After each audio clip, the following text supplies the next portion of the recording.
સ્વાગત છે। મેઘરજ તાલુકાના સંઘ વિતરણ સેન્ટર પર ખેડૂતોનો હોબાળો। વહેલી સવારથી યુરિયા ખાતર લેવા માટે ખેડૂતોની ભીડ જામી તાલુકા સંઘ ખાતે આજે રજા હોવાનું બોર્ડ લાગતા ખેડૂતો વિફર્યા। ખેડૂતોએ ગોડાઉનનું લોક તોડતા પોલીસ કાફલો ઘટના સ્થળે પહોંચ્યો। ગોડાઉન ખાતે 112 સહિત પોલીસની 2 ગાડી ખડકી દેવામાં આવી છે। યુરિયા ખાતર રાજસ્થાન ખાતે લઈ જતા ત્યાં વેચાતું હોવાના ખેડૂતોના આક્ષેપ। છેલ્લા 15 દિવસથી યુરિયા ખાતર માટે ખેડૂતોના વલખા રોજે રોજ ખાતરની 2 થેલી લેવા માટે ભાડા ક્યાંથી લાવવા ખેડૂતો વહેલી સવારથી પુરુષો અને મહિલાઓ મોટી સંખ્યામાં જોવા મળ્યા। આ સરકારી સ્ટોક હોવાથી રિલીઝ થયા બાદ છે વહેંચણી મેનેજર। હાલ 2 ગાડી રિલીઝ કરતા હવે યુરિયા ખાતરની થશે વહેંચણી મેનેજર। નમસ્કાર, મારું નામ ભગોરા નિકુંજ કુમાર ખેમરાજભાઈ છે।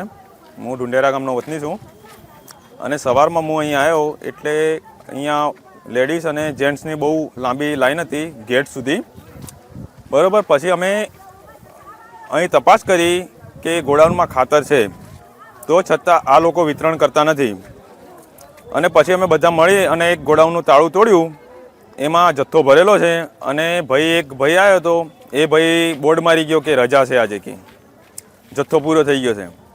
પછી અમે આ ગોડાઉનનું તાળું તોડ્યું એટલે અમે અંદર જોયું એટલે એના અંદર ઘણી બધી થેલીઓ છે તો છતાં આ લોકો ખાતરનું વિતરણ નથી કરતા અને આટલા દિવસોથી એક મહિનોથી આટલી પબ્લિક હેરાન થાય છે તો છતાં આ તંત્ર કશું નહીં કરતું। તો અમને ખાલી એક લેખિતમાં અરજી આલો એમ કીધું ભાઈને કે અત્યારે મારા જોડે સ્ટોક નહીં એમ, તો એ ભાઈ જતો રહ્યો। અને અત્યારે હાલમાં એક ભાઈ છે જે રાજસ્થાનનો છે, એ આવીને અહીં બોર્ડ મારી ગયો કે સ્ટોક નથી એવું, બરાબર। અને એમના જોડે બી વાત કરાવું છું હું તમને। શું માંગણી છે તમારી? માંગણી શું છે તમારી? અમારી માંગણી કશું નથી, તમે ખેડૂતને પૂરતા પ્રમાણમાં જથ્થો આપો। એરિયા 2500 રૂપિયાનું ડીએપી મળે છે અને એરિયા 500 રૂપિયાનું મળે છે, તો કઈ રીતે રાજસ્થાનમાં કઈ રીતે જાય છે ખાતર અને ત્યાં કઈ રીતે મળે છે? એ જે એગ્રો છે એમની એગ્રો જોડે લાયસન્સ બી નથી, બરાબર। તો આ બધું બ્લેકમાં કેમ થાય છે? તો આપણે સરકાર બધી ઊંઘમાં ઊંઘેલી છે કે ભાઈ શું છે? એટલું અમારે જાણવું છે, બીજું કશું નહીં જાણવું। જલાભાઈ ડી પટેલ, મેનેજર, મેઘરજ તાલુકા સહકારી ખરીદ વેચાણ સંઘ લિમિટેડ। જે ખેડૂતોની ખાતર લેવા માટે લોબી લાઈનો લાગી હતી, મારી પાસે જે સ્ટોક યુરિયાનો છે એ ગવર્મેન્ટ સ્ટોરેજનો હતો।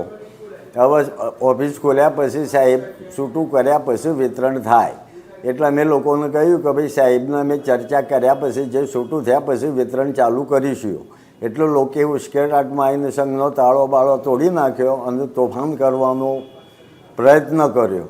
એટલે અમે હતા પોલીસ ખાતાને જાણ કરી અને પોલીસ ખાતું આવવાથી પછી બધા ખેડૂતો શાંત પડ્યા અને અત્યારે બધા લાઈનમાં ઊભા છે અને ખેતીવાડી ખાતા તરફથી પણ અમને 50 ટન ખાતર છૂટું કર્યું, એ હવે શાંતિથી વિતરણ કરીશું।